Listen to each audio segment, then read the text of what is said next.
Anggaran Kementerian Pendidikan itu tidak pernah 20% mandatori undang-undang, tidak pernah. Dan itu diakui sendiri oleh para mantan Menteri Pendidikan. Tidak.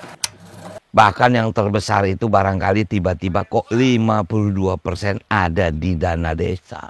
Kita tanya apa hubungannya dana desa dengan pendidikan? Itu kemarin sempat kita kejar, Mas. Maaf, saya berani bicara Pak Muhajir, kita undang. Pak Nuh, kita undang. Pak Nasir, kita undang. Mereka ketiga-tiga mengakui itu memang kesalahan besar. Cuman mereka sendiri bilang sulit, Mas, untuk mengembalikan itu. Waduh, kalau pertanyaannya sulit, bingung saya. Ini undang-undang loh.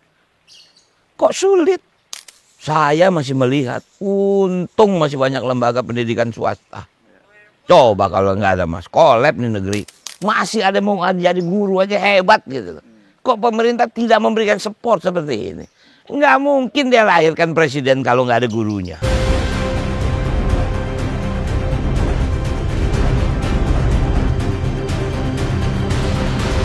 Sobat Pendidikan, jumpa lagi kita di Visi Educare bersama saya Adi Irawan dan Mas Bambang Wisudo. Nah, hari ini kita ada di tempat yang istimewa dan tamunya juga istimewa.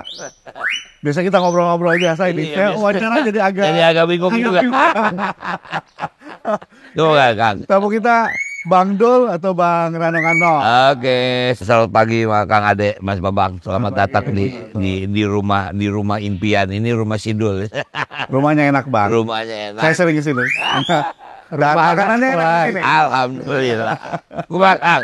Iya, kalau ngomongin soal Rano Karno, Sidul, orang kan asosiasinya ke artis, politisi gitu ya, dan tidak banyak yang melihat Bang Rano ini sebenarnya orang yang punya komitmen di pendidikan. Kalau lihat film-film yang dibuat itu pesan-pesan pendidikannya sangat kental. Ambil contoh Sidul gitu ya. Lalu ketika menjadi gubernur di Banten juga sama. Nah, saya sebagai saksi karena saya dan Mas Bambang banyak dampingi guru-guru di Banten dan Bang Rano ini punya komitmen yang begitu luar biasa ya. Bukan cuma guru ya, tapi juga TBM kita lihat ya. Makanya kemudian ketika tidak jadi gubernur lagi banyak kehilangan lah ya. Baik teman-teman guru ataupun di TBM gitu ya. Dan bahkan terakhir ketika menjadi anggota Komisi 10 DPR, Bang Rano itu aku minta loh. Minta. Dan kalau teman-teman masih ingat, waktu pertama kali Pak Nadiem memperkenalkan Merdeka Belajar, yang vokal ngomong. Bukan vokal sebetulnya. Waktu beliau presentasi, kayaknya aku pernah lihat dia program ini kan. Jadi memang pada waktu aku pernah lihat satu kebetulan cucu di sebuah lembaga pendidikan. Inisialnya Cikal, Bang. Ya inisial Cikal lah kan.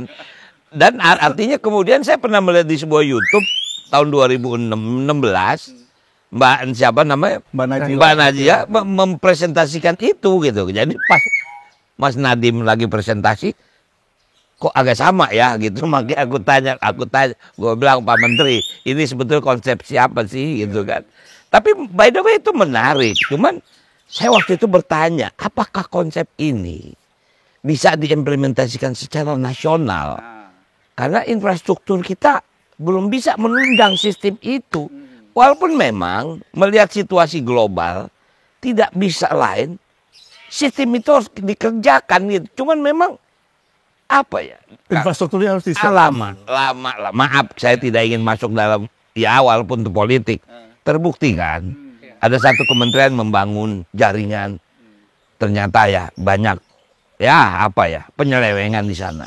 Itu kan sebetulnya menyiapkan infrastruktur itu kan. Nah, jadi kembali lagi, aduh kapan ini bisa ideal nih dunia pendidikan kita. Nah jadi itu sebetulnya waktu itu bukan saya vokal. Saya pertama kali ketemu Mas Menteri dan juga saya melihat presentasi itu, saya teringat, ya langsung saya tanya, sebetulnya intinya itu.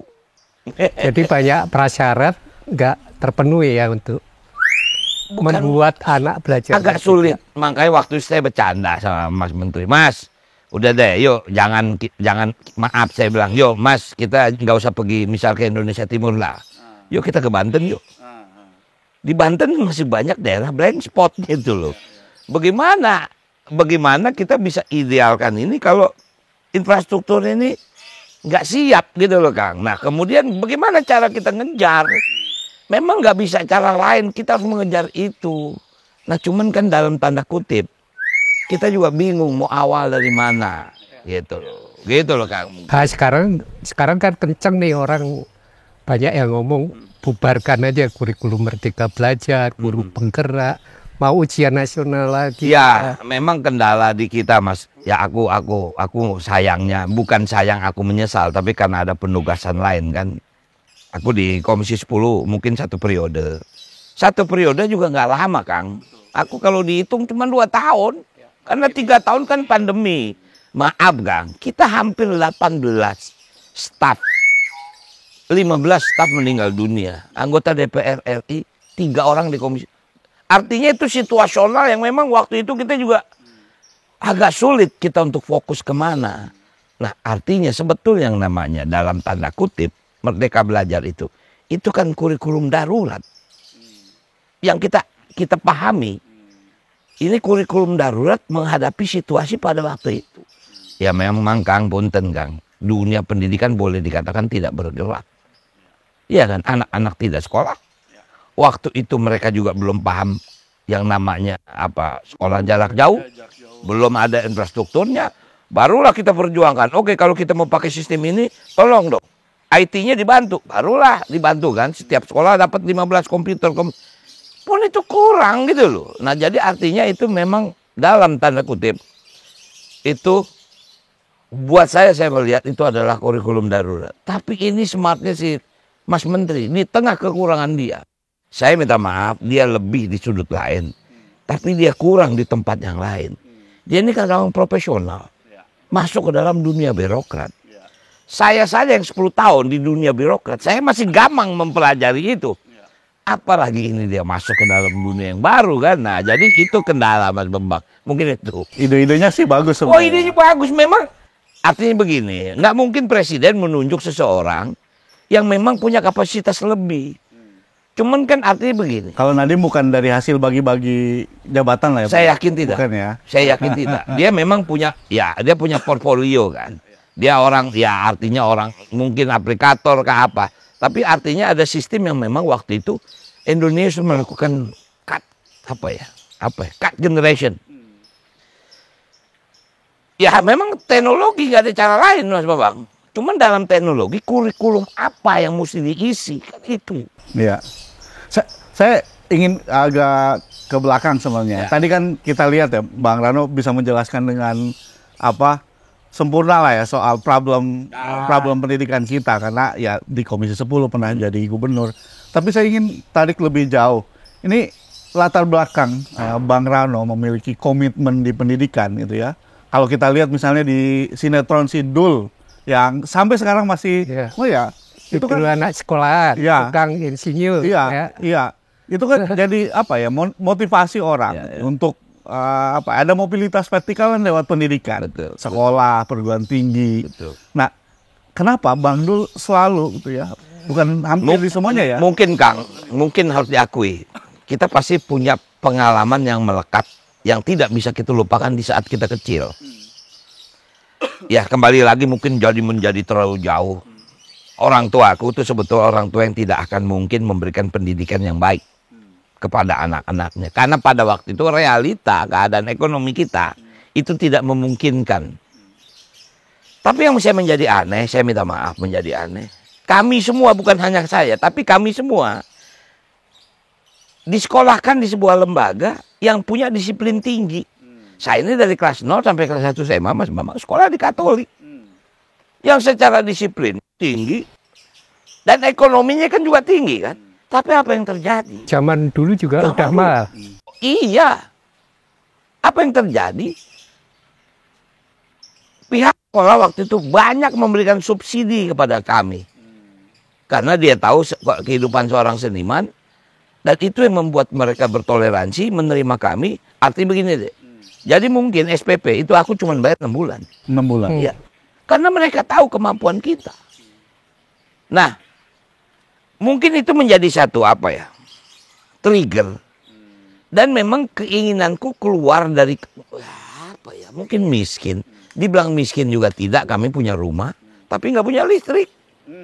Jadi Anda bisa bayangin, belajar itu pakai lilin. Bahkan untuk belajar, aku lebih banyak membaca itu di perpustakaan. Makanya waktu di Banten, kenapa tiba-tiba aku dihadapkan dengan satu jumlah akumulasi buta huruf atau buta aksara di Banten hampir 280.000. Ini bagaimana caranya kita bisa menurunkan ini? Aku minta maaf, pada waktu aku masuk itu tidak pernah terpikirkan bagaimana caranya. Oh, akhirnya kan aku masa kecilku aku suka baca, Dek. Dan baca itu nggak bisa aku baca di rumah karena aku nggak punya uang untuk nyewa buku kan. Makanya aku ke taman bacaan. Dulu lah. Ini gimana caranya kalau kita bikin taman bacaan? Artinya ini kan anak-anak harus dapat satu mainan, dia harus keluar dari ini kan. Sebetulnya pendekatannya itu. Itu yang kemudian dipakai di. Itulah yang saya pakai. Dan kemudian teman-teman di Banten waktu itu memang semangat karena realita itu yang terjadi di Provinsi Banten. Maka gimana caranya? Kebetulan aku kenal ya banyak lah anak-anak yang penggagas ini. Ya kenal gong, kenal segala macam. Saya bilang, kalau gitu kita bikin taman bacaan. Udah kita bikin taman bacaan. Inilah saya juga nggak sadar gitu. Beberapa tahun buta aksara itu menurun sampai 51.000 sisanya. Nah jadi artinya deh, potret kecil membuat aku merasa pendidikan itu sangat penting untuk kita maju. Cuman memang kita cari cara bagaimana ini mewujudkan pendidikan itu. Saya minta maaf, mungkin saya ini pemikir. Dari kecil saya, ya karena situasi kondisi ekonomi keluarga, saya bukan miskin tapi bersahaja, ada rumah nggak punya listrik, mau nonton TV mesti nonton di rumah orang. Itu kan membuat saya berpikir, Mas, ini gimana caranya ini kan. Nah jadi saya merasa, makanya pada waktu saya memberikan judul sinetron, Sidul Anak Sekolahan. Kenapa saya nggak kasih judul Sidul Anak Sekolah? Karena saya berpikir yang namanya sekolah nggak harus di sekolahan. Di luar ini kita juga sekolah gitu kan. Tinggal interaksi kita seperti apa, itu harus kita ciptakan. Nah makanya saya minta maaf, saya tidak bilang saya juga hebat-hebat amat.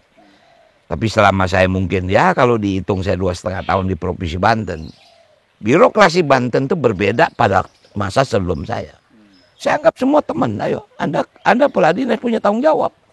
Saya cuma mendengar laporan seperti apa laporan Anda. Nah, kita lihat realita pendidikan. Cuman kan pada waktu saya di Banten itu ada perubahan kebijakan Kang Ade, mungkin tahu kan. SD, SMP, SMA itu menjadi tanggung jawab kabupaten kota. SD, SMP. SMP. SMA, SMK tiba-tiba menjadi, bayangin, itu bukan hanya kurikulum yang kita urus. 7.000 guru. Itu nggak mudah loh. Sangat tidak mudah. Itu membuat kita juga agak fokus mau kemana ini. Nah jadi artinya saya mencoba mempelajari saat saya waktu. Memang sayangnya bukan terlambat, tapi memang pada waktu saya di Komisi 10. Awalnya itu memang pada waktu UKT. Begitu tiba-tiba UKT naik kan. Wah, kita bikin rapat dengar pendapat kepada ya stakeholder lah. Termasuk kita undang 3 mantan Menteri Pendidikan. Kita undang semua kampus dari seluruh Indonesia, rektor segala kita undang segala. Ya dia berkeluh kesah kenapa UKT tiba-tiba naik. Memang ternyata hampir average 15 tahun UKT di Indonesia ini semua kampus tidak pernah ada kenaikan. Saya jujur waktu itu mungkin ada bisa nge-trace deh. Saya orang yang bertanya kepada, saya berpikir, nggak mana mungkin 15 tahun dunia pendidikan tidak ada perubahan. Saya bercanda kan. Ya orang kita kencing aja dulu 500 sekarang 2.000. 2.000. Saya ngomong seperti itu. Tambah mandi jadi 5.000, Bang. Ya, artinya seperti itu. Kemudian saya bertanya kepada itu, saya belum berpikir gimana caranya kenaikan ini. Karena waktu itu kita sedang membentuk panja biaya pendidikan. Kita harus ini mau jadi lebar deh. Ternyata ya anggaran Kementerian Pendidikan itu tidak pernah 20% mandatori undang-undang, tidak pernah. Dan itu diakui sendiri oleh para mantan Menteri Pendidikan. Tidak pernah. Itu dulu digugat Pak, ada guru dari Sulawesi, Bang. Dulu rumusannya kan anggaran pendidikan, itu anggaran di sektor pendidikan, di luar gaji pendidik dan pendidikan kedinasan. Sekarang di undang-undang termasuk gaji pendidik. Semua. Jadi wah, sampai ribet gitu kan. Ya sampai maaf misalnya, ini kadang-kadang masyarakat nggak paham. Aku dapilku Banten, kan kita tahu Banten ya artinya sekolah di luar itunya sekolah-sekolah agama kan banyak. Aku nggak bisa memberi bantuan karena itu ada di Kementerian Agama. Nah, itu kadang-kadang masyarakat juga nggak paham. Loh, kok bisa nggak paham? Berarti itu kan sosialisasi memang nggak sampai ke situ. Ya bayangin, maaf lah Banten ada sekolah nggak ada kamar mandi, ada ruang kelas tapi kursi mejanya pada nggak. Kan kita nggak bisa gitu. Nah jadi artinya nggak mungkin sebuah bangsa itu tidak punya fondasi pendidikan yang kuat. Itu bagi saya sulit kita mengejar Indonesia Emas 2045. Sulit. Kalau kita masih begini. Problematik kita setiap menteri pasti berganti kurikulum. Nah, itu menjadi pertanyaan kita, apakah harus berganti? Nah ini mungkin ya podcast ini mungkin bisa minimal jadi kita berpikir deh dari mana sih kita harus berangkat. Justru itu yang mau kami tanya. Mau bolak-balik gitu aja atau nggak ada progres? Nggak mungkin bolak-balik. Ini harus ditemukan. Makanya begini, kalau saya melihat ya, kita harus punya blueprint panjang. Ya apapun. Itu masalahnya karena itulah makanya bahasanya kita kan ingin mengembalikan garis-garis besar haluan negara. Ini mau kemana sih? Siapa tuh presidennya yang nama infrastruktur jalan kan harus berkelanjutan. Jokowi bikin tol, besok Prabowo harus bikin, itu kan bukan masalah legacy, tapi memang sudah menjadi tanggung jawab gitu. Nah kembali lagi kepada dunia pendidikan. Yang sekarang kita antisipasi adalah era teknologi. Kan ini sekarang. Dulu kita masih pakai buku. Maaf.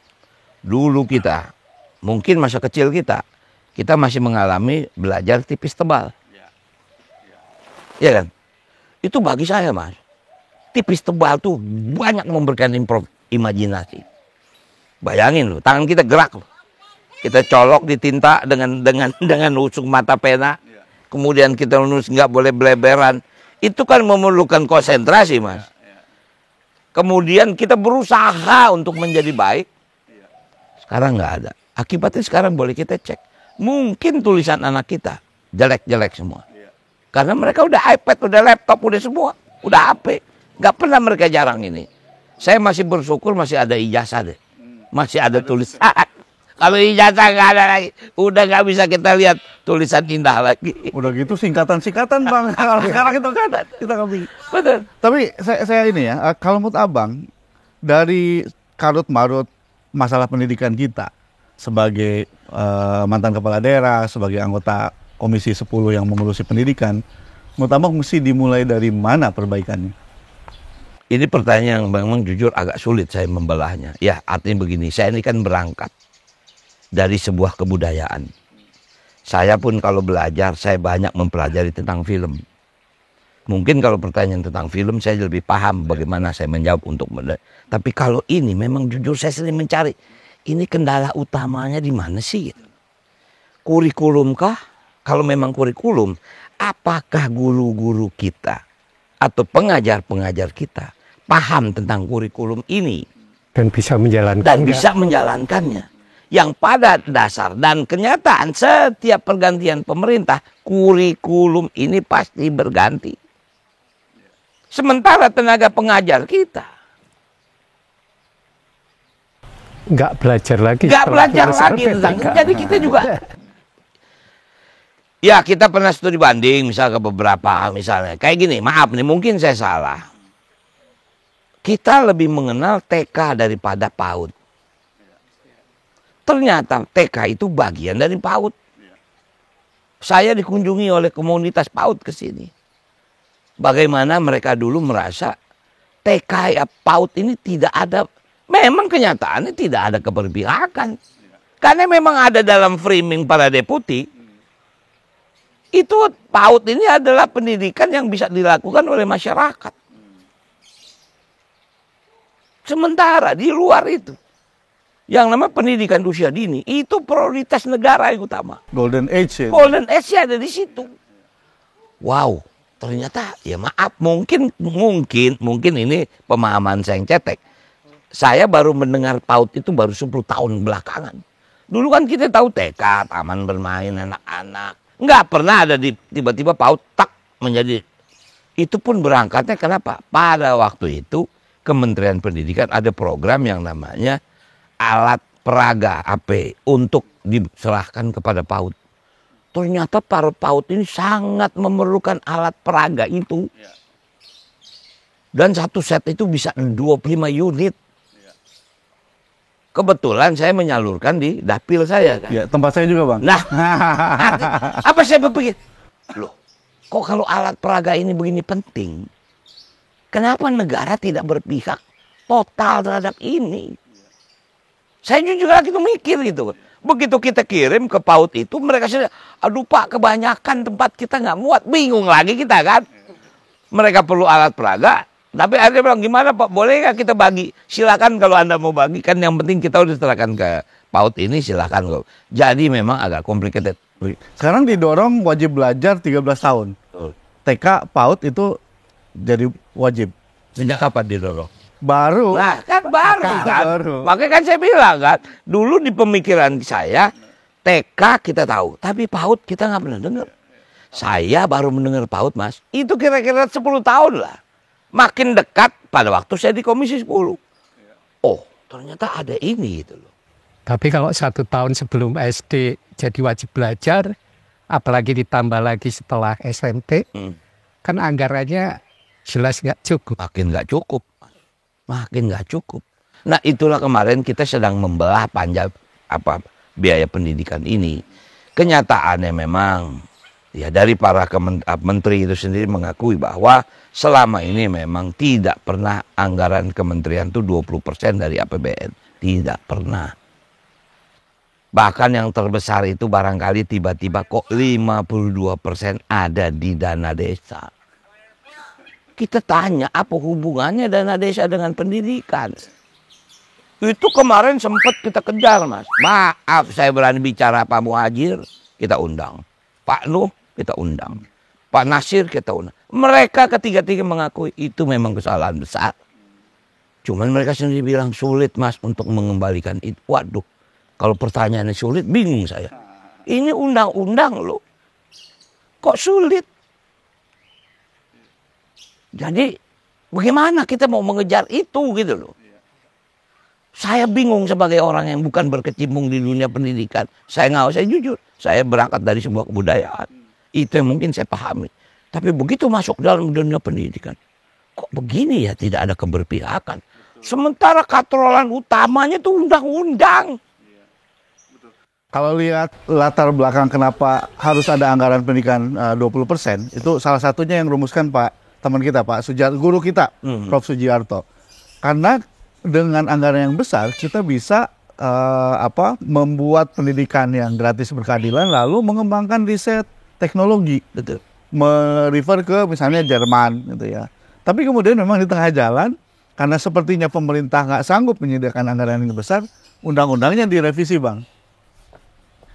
Di GR ya waktu itu. Saya lupa tahun berapa itu ya, di GR. Akhirnya rumusannya berubah dan ya akhirnya acak-acakan kemana-mana. Ya tapi kalau rumusannya berubah, saya minta maaf. Saya meyakini Komisi 10 pahami adalah undang-undangnya seperti itu. Dan kita tidak tahu ada perubahan. Anda ya 2008 atau berapa kami waktu itu cukup lama mengikuti itu ya. Enggak, artinya itulah yang terjadi. Ya. Bagaimana kita bisa membangun sebuah dunia pendidikan yang ideal dengan situasi seperti ini. Saya masih melihat, untung masih banyak lembaga pendidikan swasta. Coba kalau nggak ada Mas, kolab nih negeri. Tapi swasta juga kebagi dua, Bang. Loh, ada swasta yang betul, yang lepas daripada itu. Iya. Itu kan membantu pemerintah sebetulnya kan. Di mana ya maaf lah, ribut soal sonasi, afirmasi, prestasi. Kita tanya apa yang terjadi. Ini produk permen, kalau saya nggak salah keluar 2017. Zaman Pak Muhajir. Saya udah ngomong sama Mas Menteri, Mas ini kan ente tahu setiap tahun PPDB ini masalah. Evaluasilah. Karena itu bukan produk undang-undang. Kita Komisi 10 tidak bisa melakukan perubahan itu. Ya sambil berbisik dia juga bilang, aduh Bang, gua nggak enak Bang. Itu Pak Puj. Tapi gimana? Ternyata begitu kita pelajari, mungkin saya juga dapat data. Infrastruktur sekolah kita memang nih kurang. Sementara, maaf, jumlah SD yang saya tahu 2000 lebih lah. Setiap tahun lulusan mungkin hampir 15.000 orang. Pindah ke SMP. Dari 2000 SD, SMP kurang menjadi hampir. Kayak piramida lah ya Bang. Kurang kan? Ini SD 15.000 pindah ke SMP. Taruhlah lulusan ini taruhlah. Artinya daya tampung SMP nggak bisa. Kan artinya ini memang infrastrukturnya yang kurang. Akibatnya dikeluarkan kebijakan PPDB karena apa? Untuk bagaimana caranya bisa membagi kota ini. Misalnya, 15.000 lulusan SD. Pindah ke SMP. Daya tampung SMP cuma 7.000. 8.000 mau kemana? Ke swasta. Kan kita bisa lihat. Jumlah SD sekian. Begitu SMP makin berkurang. SMA makin kurang lagi. SMA makin SMK makin kurang lagi.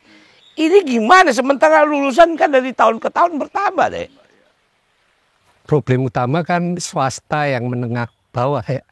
Yang tidak tertampung di negeri. Betul. Nah itulah itu kan makanya. Gimana tanggung jawab pemerintah supaya sekolah-sekolah ada di sebagian bawah pemerintah daerah, mungkin juga termasuk kota Tangerang.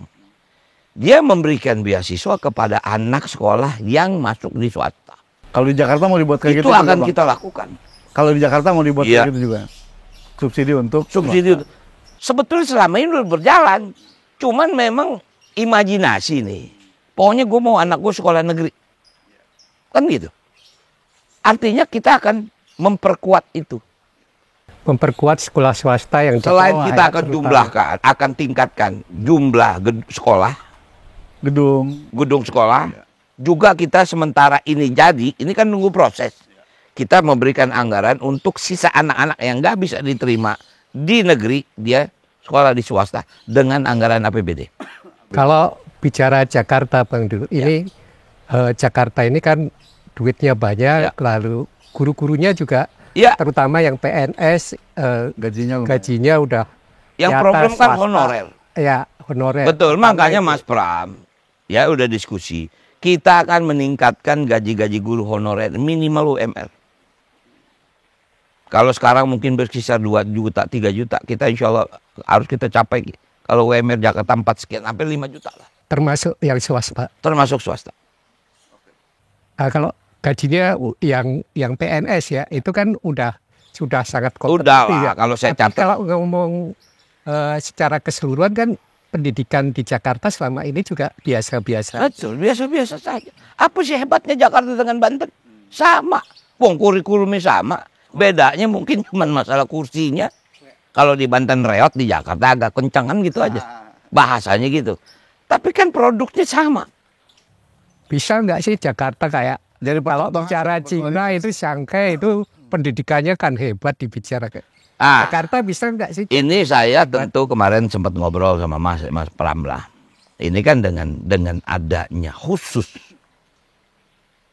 Yang pasti kita walaupun undang-undang sudah ada, cuman kan kepresnya belum tentang ibu kota. Dengan tidak jadi ibu kota, Jakarta menjadi daerah khusus Jakarta. Artinya kita punya khususan. Sampai sejauh mana kita bisa punya kekhususan? Apakah kita boleh menentukan kebijakan kita sendiri dalam dunia pendidikan? Kalau memang itu dimungkinkan dan tidak itu undang-undang, kita akan ciptakan itu. Jakarta bisa, Mas. Makanya maaf. Kenapa misalnya Mas Pram ingin membuat Jakarta Fun? Karena gini, sisa anggaran di Silpa tahun 2023 itu sekarang ada hampir 6 triliun. Hampir sama dengan APBD Banten. Sama. Ya, hampir. PAD-nya Banten. Iya, iya. Nah inilah yang Mas Pram mau bikin Jakarta Fun. Agar apa? PAD Jakarta semakin bertambah ininya kan. Dan itu dimungkinkan secara undang-undang. Karena Indonesia pernah bikin yang namanya Indonesia Fun.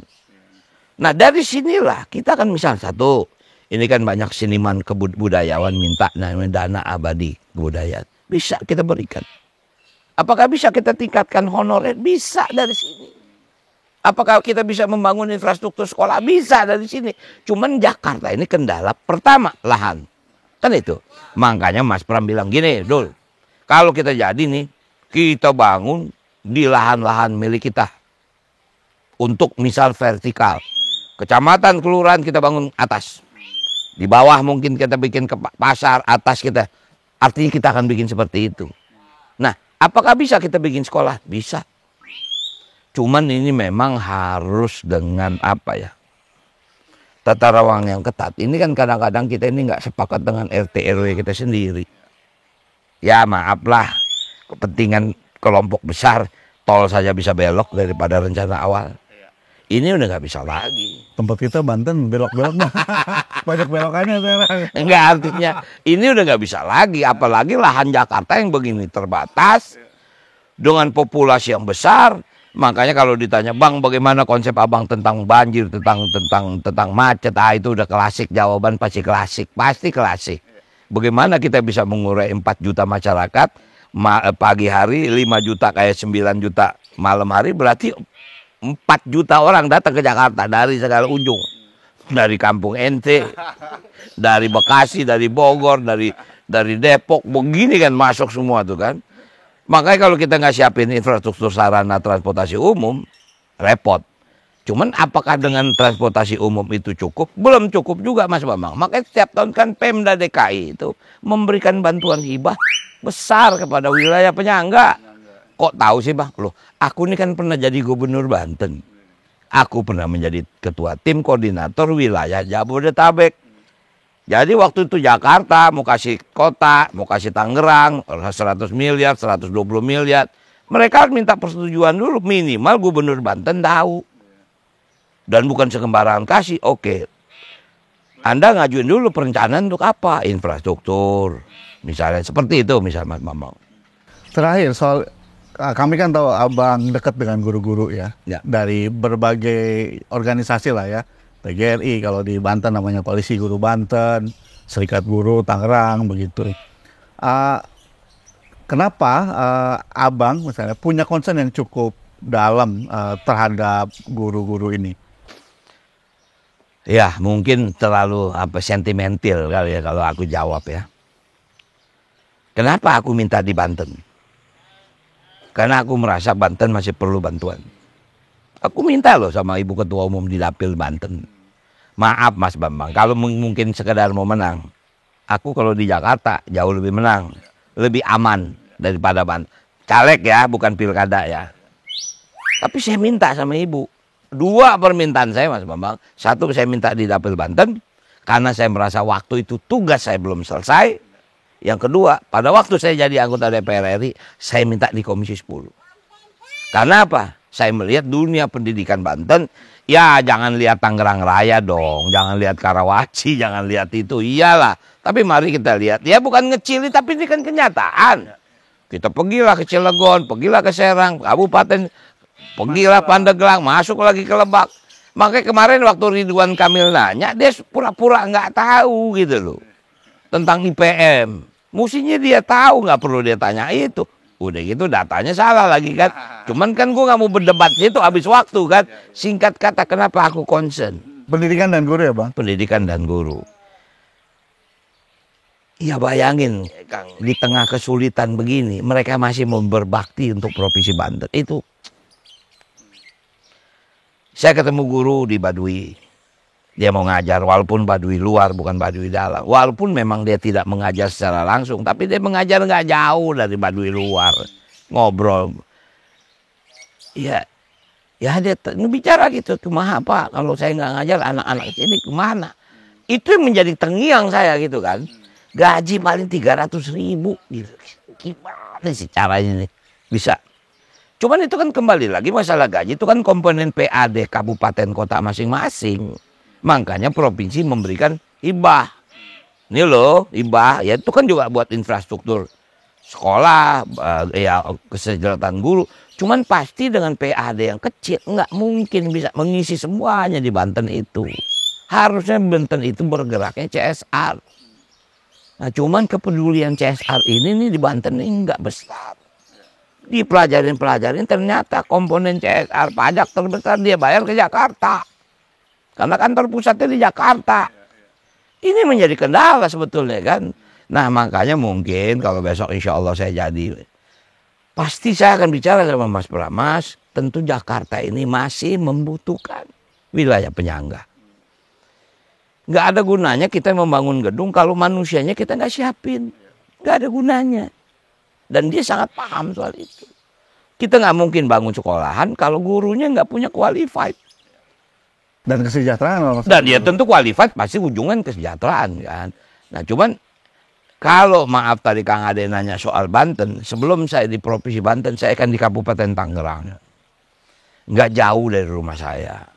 Disparitas itu sangat terlihat. Walaupun tidak menjadi kengirian, tapi bagaimana? Awalnya saya kan apa sih sebetulnya birokrasi? Begitu saya masuk, makanya kenapa saya ambil SIP. Saya ingin tahu. Sayangnya saya lagi mau ambil S2 saya di ilmu pemerintahan. Ya kejadian saya nggak bisa cuti kerja kan, saya jadi gubernur. Kalau waktu SIP kan aku masih bisa kuliah cuma Sabtu Minggu. Waktu ambil S2 pemerintahan nggak bisa lagi. Tapi ya, akhirnya aku undang ya mentor lah. Memaparkan tentang singkat kata Kang. Mungkin kenapa bahasanya saya dekat dengan guru-guru. Karena saya sangat tahu bagaimana perjuangan. Kadang-kadang saya juga nanya sampai kapan Ibu mau begini. Sampai saya nggak diperluin. Gila gitu loh. Ini tahun 2000 begini masih ada orang, masih ada mau jadi guru aja hebat gitu. Kok pemerintah tidak memberikan support seperti ini? Nggak mungkin dia lahirkan presiden kalau nggak ada gurunya. Nggak mungkin. Maka kan saya bilang sama mereka, saya memberikan sedikit pemikiran. Yang namanya budaya itu bukan kesenian. Budaya itu bahasa Sanskerta. Ada dua suku kata, budi dan daya. Budi itu otak, ide, daya itu tenaga. Semua sekarang ini kan karena kita hasil dari budaya itu. Nggak mungkin aja juara angkat berat kalau nggak ada pelatihnya. Nggak mungkin lahir si Ricky itu kalau nggak ada sang pelatihnya. Jangan begitu dia berhasil. Ricky dapetnya gede, pelatihnya dapetnya kecil. Nggak adil kita. Nah jadi mungkin agak sentimental gitu Kang. Ya maaf saya lihat. Ya maaf waktu saya ke Baduy ada ya ibu-ibu bidan. Itu juga termasuk ngapain di sini. Tapi mereka happy walaupun kurang. Bingung saya, apa sih kita ini? Pengabdian itu ya. Nah itu yang kadang-kadang nggak terlihat di apa ya. Kita cuman apa sih? Mereka sendiri bingung. Kita juga bingung Pak, kok kita mau begini walaupun kita tahu kurang. Cuman kok di tengah kekurangan dia bisa nyokolin anaknya, anak bisa jadi mahasiswa bisa kuliah gitu. Mereka juga sih bingung juga. Saya bilang ya itulah berkah banget. Itulah makanya aku kan cuma menyenangin hati. Allah akan memberikan rezeki dari arah yang tidak pernah kita duga. Itu aja kalau kita takwa. Tapi salah satu pengabdian ini kan ketakwaan. Nah jadi itu mungkin apa ya deh? Kayak kita menghibur diri gitu ya. Tapi itu membuat pelong juga ya insya Allah. Mungkin harapannya seperti Mas Bambang. Oke. Banyak hal ya. Udah lebih panjang ya. Terima kasih Bang. Sama-sama Kang. Waktunya, sharingnya, inspirasinya gitu ya. Dan saya kira nanti kita ketemu di podcast yang lain. Ya. Ini menarik ya. Paling tidak kita tahu asbabun nuzul Bang Rano punya komitmen yang luar biasa di pendidikan gitu ya. Produk-produknya misalnya sinetron atau di kebijakan-kebijakannya waktu di Komisi 10 jadi gubernur sangat berpihak kepada pendidikan. Saya Sobat Pendidikan itu untuk episode kali ini nanti kita akan hadirkan juga sosok-sosok yang inspiratif seperti Bang Dul dan jangan lupa teman-teman Sobat Pendidikan untuk subscribe, like dan komen. Dan kalau ada yang mau ditanyakan ke Bang Dul juga bisa ditanyakan nanti kita bisa ditunggu, pokoknya ditunggu komennya. Terima kasih banyak. Wassalamualaikum warahmatullahi wabarakatuh.